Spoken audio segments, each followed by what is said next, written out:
দ্বীপ জেলা ভোলার অত্যাধুনিক দৃষ্টিনন্দন স্থাপনা নিজাম হাসিনা ফাউন্ডেশন মসজিদ।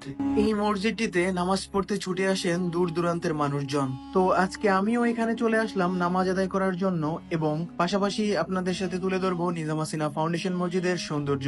আধুনিক স্থাপত্য শৈলীর নিদর্শন নিজাম হাসিনা ফাউন্ডেশন মসজিদটি ভোলা সদরের উকিলপাড়ায় অবস্থিত। সৃষ্টিকর্তার সন্তুষ্টি অর্জন এবং ধর্মীয় মূল্যবোধ থেকে এই মসজিদটি তৈরি করেছেন নিজাম হাসিনা ফাউন্ডেশনের চেয়ারম্যান মোহাম্মদ নিজামুদ্দিন আহমেদ সাহেব। 2010 সালে প্রায় 1.5 একর জমির উপরে 30 কোটি টাকা ব্যয়ে এই মসজিদটি নির্মাণ করা হয়েছে। 2 তলা বিশিষ্ট এই মসজিদটিতে অত্যাধুনিক ডিজাইনের মার্বেল পাথর এবং অন্যান্য পাথরের ব্যবহারে এই মসজিদটি হয়েছে দৃষ্টিনন্দন।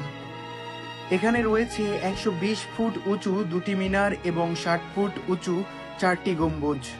মসজিদের চারপাশে ফুলের বাগান এবং এই মসজিদের আলোকসজ্জাগুলি মসজিদটিকে দিয়েছে বাড়তি সৌন্দর্যতা। প্রতি রমজান মাসে এখানে একসাথে কয়েক শত মানুষের ইফতার করানোর ব্যবস্থা করা হয়।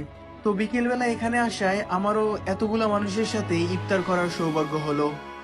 মসজিদটির ভিতরের ডিজাইন এবং আধুনিক কারুশিল্পের কাজ দেখলে মনে অন্যরকম একটা শান্তি পাওয়া যায়। এই মসজিদটিতে পুরুষের পাশাপাশি নারীদের জন্য আলাদাভাবে নামাজের ব্যবস্থা রয়েছে।